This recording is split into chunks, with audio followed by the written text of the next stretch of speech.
आज की इस वीडियो को शुरू करने से पहले एक बड़ा सवाल मैं आप सभी सीएसपी से पूछना चाहूँगा कि आप अगर कोई भी बिजनेस करते हैं या कोई भी सेटअप डालते हैं नया अपना बिजनेस स्टार्ट करने के लिए, तो क्यों और उसका क्या मकसद होता है उस बिजनेस करने का। आप एक छोटा सा बिजनेस करते हैं या एक बड़ा बिजनेस करते हैं, हर बिजनेस का मकसद होता है पैसे कमाना, आमदनी करना, जिससे कि आपकी ज़िंदगी रूटीन पर चल पाए, आप अपनी ज़िंदगी के तमाम खर्चों को कर पाएँ और अपनी फैमिली को सपोर्ट कर पाएँ। किसी भी धंधे को, किसी भी काम को करने का सबसे पहला मोटिव पैसे कमाना ही होता है। आज मैं बात करने वाला हूं कि हमारे काफी सारे ऐसे सीएसपी हैं जो बैंक ऑफ बड़ौदा के ट्रांजैक्शन नहीं कर पा रहे हैं और वो लगे हुए हैं कि किसी भी तरीके से उनको बैंक ऑफ बड़ौदा का बीसी मिल जाए। तो बिल्कुल आज हम बात करने वाले हैं कि बैंक ऑफ बड़ौदा का बीसी अगर आपको मिल भी जाता है तो आपकी इनकम बढ़ जाएगी या घट जाएगी। बिल्कुल इसी टॉपिक पर आज की इस वीडियो रहेगी। दोस्तों, मेरा नाम है बिलाल खान और आप देख रहे हैं स्मार्ट शॉप। जैसे कि वीडियो के शुरू में मैंने आपको बताया कि आप सभी सीएसपी जिनके यहाँ पर बैंक ऑफ बड़ौदा का ट्रांजैक्शन होता है या जिनके यहाँ पे सबसे ज़्यादा बैंक ऑफ बड़ौदा के ग्राहक हैं, क्योंकि उनके आसपास में कहीं पर भी एक बैंक ऑफ बड़ौदा का ब्रांच है जिसकी वजह से सबसे ज़्यादा जो कस्टमर वहाँ पाए जाते हैं वो बैंक ऑफ बड़ौदा के होते हैं।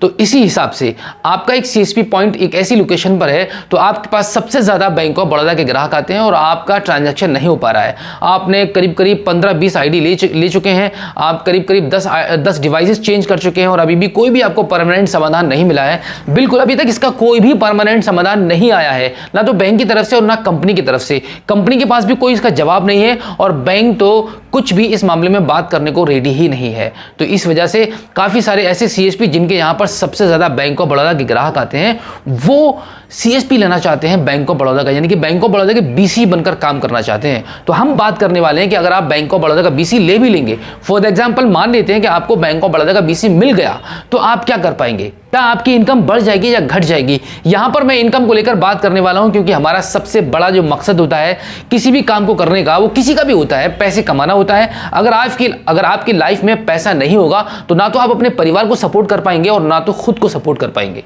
यहां पर हम बात करने वाले हैं कि जब आप किसी भी प्राइवेट कंपनी के थ्रू काम करते हैं तो आपको कमीशन मिलता है और वो कमीशन उन सभी बैंकों के मुकाबले में सबसे ज्यादा होता है जो बैंक के बीसी होते हैं। अगर आप स्टेट बैंक ऑफ इंडिया की बात करें, पंजाब नेशनल बैंक की बात करें, बैंक ऑफ बड़ौदा की बात करें, सेंट्रल बैंक ऑफ इंडिया की बात करें या हर उस बैंक की बात करें जो बैंक बीसी प्रोवाइड कराते हैं, जो सीएसपी बनाते हैं, उनकी जो कमीशन रहती है आपको ऑल ओवर मैं आपको बता दूं, अगर आप एक दिन के अंदर 100 ट्रांजेक्शन से ऊपर करेंगे तब आपकी जाके 10 या 12 हज़ार रुपए की कमीशन आपकी जनरेट होगी। तो आप मुझे ये बता दीजिए कि 10-12 हज़ार रुपए में आपकी फैमिली चल सकती है, 10 या 15 हज़ार रुपए में आप अपने खर्चों को पूरा कर सकते हैं, आप अपनी ईएमआई के बिल पे कर सकते हैं, आप अपनी लाइट कनेक्शन का बिल पे कर सकते हैं। बहुत सारे जिंदगी के ऐसे खर्चे होते हैं जिनको आपको पूरा करना होता है। किसी भी बैंक का बीसी बनने से पहले आपको बहुत अच्छे से सोचना होगा, समझना होगा, क्योंकि बैंक आपको ऊपर से पैसे लेने नहीं देगा। जो भी आप ट्रांजैक्शन करते हैं, मनी ट्रांसफर करते हैं, बैलेंस को विड्रॉल करते हैं एटीएम कार्ड से या आधार कार्ड के थ्रू, अगर आप किसी भी बैंक के बीसी बन जाते हैं तो आपको एक्स्ट्रा पैसे लेने की अनुमति नहीं होगी। आप किसी भी ग्राहक से आमदनी नहीं कर पाएंगे जिस तरीके से आमतौर से मैक्सिमम लोग करते हैं। जो भी ग्राहक आपके पास कैश विड्रॉल करने के लिए आएगा, पैसा डिपॉजिट करने के लिए आएगा, मनी ट्रांसफर कराने के लिए आएगा, आप उससे अपना सर्विस चार्ज लेते हैं जिससे कि आपको एक ठीक ठाक आमदनी हो पाती है। ये सारा कुछ आपका बंद हो जाएगा, आप कस्टमर से एक्स्ट्रा पैसे नहीं ले पाएंगे अगर आप किसी भी बैंक के सीएसपी बनते हैं तब। लेकिन यहां पर एक पॉइंट मैं आपका ये क्लियर कर दूं कि आप बैंक के थ्रू सीएसपी हैं या किसी भी कंपनी के थ्रू सीएसपी हैं, आपका बिल्कुल भी राइट नहीं बनता है पैसे विड्रॉल करने पर। आपका बिल्कुल भी राइट नहीं बनता है कि आप कस्टमर से एज अ सर्विस चार्ज उससे कुछ एक्स्ट्रा पैसे लें, क्योंकि कंपनी बैंक आपको कमीशन दे रहा है पर ट्रांजैक्शन के हिसाब से। ईमानदारी तो यही है कि आपको उसी तरीके से काम करना चाहिए। लेकिन जब आपके पास कस्टमर बेस नहीं है, कस्टमर ज्यादा नहीं आते हैं, आपके पास आपके सीएसपी पॉइंट पर मैक्सिमम 15-20 ट्रांजैक्शन हो पाते हैं, तो आप फिर उससे कुछ नहीं कर सकते। आपको जो कमीशन कंपनी से या बैंक से मिलेगा उससे आपका कुछ भी भला होने वाला नहीं है।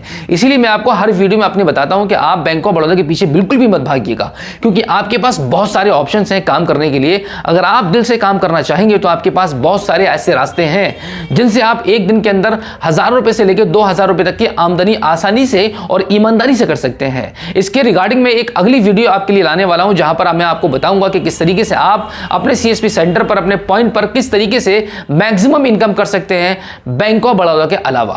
अगर फिर भी आप बैंक ऑफ बड़ौदा का बीसी लेने के लिए बिल्कुल रेडी हैं तो इसमें कोई भी बुराई नहीं है, आप बिल्कुल ले सकते हैं, अप्लाई कर सकते हैं। लेकिन इसके लिए मैं आपको बताता हूं कि जैसे ही आप बैंक ऑफ बड़ौदा के बीसी बनेंगे, आपको मॉनिटर करना शुरू कर दिया जाएगा बैंक की तरफ से और कंपनी की तरफ से। आप बिल्कुल भी नहीं ले पाएंगे कस्टमर से कोई भी एक्स्ट्रा अमाउंट। अगर आप लेते हैं और वो कस्टमर, कोई भी ग्राहक आएगा आपके पास और बाई चांस किसी भी ग्राहक ने आपके बैंक में जाकर कंप्लेंट कर दी और वो टुच्चा ग्राहक आपकी कंप्लेंट कर देगा और कंप्लेंट करने के बेस पर आपका पॉइंट हो सकता है बंद, तो फिर से आप हो जाएंगे बिल्कुल जीरो। क्योंकि अभी आप बैंक ऑफ बड़ौदा का ट्रांजैक्शन नहीं कर पा रहे हैं तो आपको थोड़ा सा लॉस हो रहा है, आपको लग रहा है कि मैं ट्रांजैक्शन नहीं कर पा रहा हूं, मेरा बहुत लॉस हो रहा है, मेरे कस्टमर मेरे सेंटर से वापस चले जा रहे हैं। तो आपको यहां पर थोड़ा सा ध्यान देना होगा और एक अच्छे से दिमाग लगाकर आपको सोचना होगा कि आप बैंक ऑफ बड़ौदा के बीसी बन जाएंगे तो आप कितना कमा पाएंगे। अगर आपके पास कोई ऐसी ट्रिक है जिससे कि आप बैंक ऑफ बड़ौदा के बीसी बनने के बाद भी एक मोटी रकम को आप कमा पाएंगे, यानी कि अभी आप किसी भी कंपनी के थ्रू आप एई पे संचालक हैं, उसके थ्रू आप जितना भी पैसे कमा लेते हैं, तो आपको एक कैलकुलेशन करनी होगी सही से कि आप बैंक ऑफ बड़ौदा का बीसी लेने के बाद और जबकि आप किसी भी कस्टमर से, किसी भी ग्राहक से पैसा डिपॉजिट करने का, मनी ट्रांसफर करने पर, पैसा विड्रॉल करने पर कोई भी अमाउंट, आप एक्स्ट्रा अमाउंट बिल्कुल भी नहीं ले पाएंगे। तो आपको तय करना होगा कि आपकी इनकम बैंक ऑफ बड़ौदा का बीसी बनने के बाद बढ़ जाएगी या फिर घट जाएगी। बैंक ऑफ बड़ौदा का बीसी लेने पर जो मेरी राय थी वो मैंने आपके साथ शेयर कर दी है। आप इसके बारे में क्या सोचते हैं वो आप हमारे इस वीडियो के कमेंट सेक्शन में जाकर जरूर बताइएगा, जिससे कि हमें आइडिया लग पाए कि आप किस तरीके से काम करेंगे और क्या सोचते हैं बैंक ऑफ बड़ौदा के बीसी के बारे में और किस तरीके से आप अपनी इनकम को आगे तक ले जा पाएंगे। तो दोस्तों इस वीडियो में फिलहाल इतना ही, मिलते हैं आपसे किसी और एक अगली वीडियो में एक नई जानकारी के साथ, एक नई अपडेट के साथ। तब तक के लिए जय हिंद।